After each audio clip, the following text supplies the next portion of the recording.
Healthcare workers who take care of the thousands of people who have fallen ill or died from COVID-19 are not invincible. They literally save lives every day and are there for strangers when disease threatens to end life.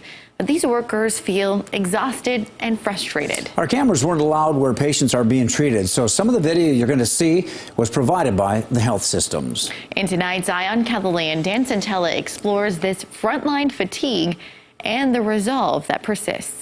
KELSI LINDQUIST, an intensive care nurse at Avera McKinnon Hospital, has seen a lot of people die of COVID-19. Whether it's on my shift, but a lot of the patients that, I take care of in the beginning stages of it, I come to find out that they have passed away later on too. She says she loves her work, which can be difficult. I don't think I'm burnt out, but I think using the word like emotionally drained is accurate for some days. Matt Peterson is a nurse in a pulmonary unit for Sanford Health. Late 2020 stands out for him. I think last year, November, kind of was my peak when we had anywhere from 100 to 150 patients, all with COVID-19 in our hospital. We were stretched thin, and at that time, we saw a lot of death, and we saw a lot of chaos. We were always running for emergencies. We saw patients very, very critically sick. Trying to relax wasn't like flipping a switch. At that point, I would go home and it would be a struggle to fall asleep at times. I would be very wired, I'd be very adrenaline rush, and that doesn't really go down when you get home. It takes several hours. Dr. Tony HERICKS is director of critical care at Avera McKinnon Hospital. LINDQUIST likens him to, quote, a sense of hope. We have those nurses that maybe came from the operating room or post-operative recovery that when we ask them, hey, we might need some help to step up, they're like, I just don't know that I can do it anymore because of the death and dying and the illness that they saw. Healthcare can be heavy. We have ICU nurses that are talking about going and doing different jobs, meaning working in the obstetrics areas or things like that, because the stress of the in and outs of every day of taking care of these sick people starts to weigh on you. Throughout the Avera system and throughout healthcare in general, the burnout rate we're looking at is approximately 30 to 40%. But know that in addition to that, there is just kind of a degree of stress, that affects many more coworkers.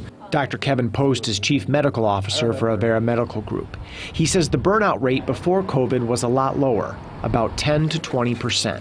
Healthcare workers, though, are extremely resilient. So there's many that you do not really know about or that may not complain or bring it forward. So we know many of them are suffering, which is understandable. You can't expect to come through this unchanged. How is the team here with whom you work of first responders on the COVID-19 pandemic front lines? How are they doing mentally right now?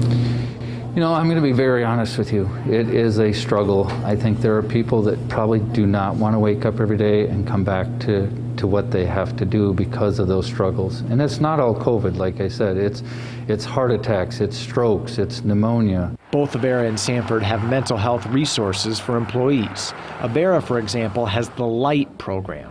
It's an acronym for Learn, Innovate, Grow, Heal, and Thrive. We have a triage intake process, and so there is personal one-on-one coaching. We can get them access to mental health strategies and therapies if they need. Dr. Ashley VANDYKE practices family medicine and obstetrics. She's also one of the LIGHT program's leaders. This work is really tough, and so if they just need help with how to make their practice more efficient so they can get home to their families on time, we can help with those resources too. Resources in healthcare don't just look like IVs or medicines for patients. They're also emotional support for the nurses, doctors, and staff who take care of these patients. As a nurse, we're all relentless. We all come here. We know we have a job and a duty to do this. But overcoming COVID-19 also requires contributions from people who don't work in a hospital. This is something that healthcare workers can't fix on our own. We really need everybody's help. Vaccination is the one thing that we know there is good data, there's good evidence that's going to support it. I can't do it alone. My partners can't do it alone. We need the public's health and or help to help us in this, and you can't give up even though it's long and this is exhausting. With Eye on KELSI, I'm Dan Santella. And we want to mention that this story hits close to home for Dan. His sister worked in Avera McKinnon's ICU recently, but now is in graduate school. Dan's father was a longtime physician with Avera Health who recently retired.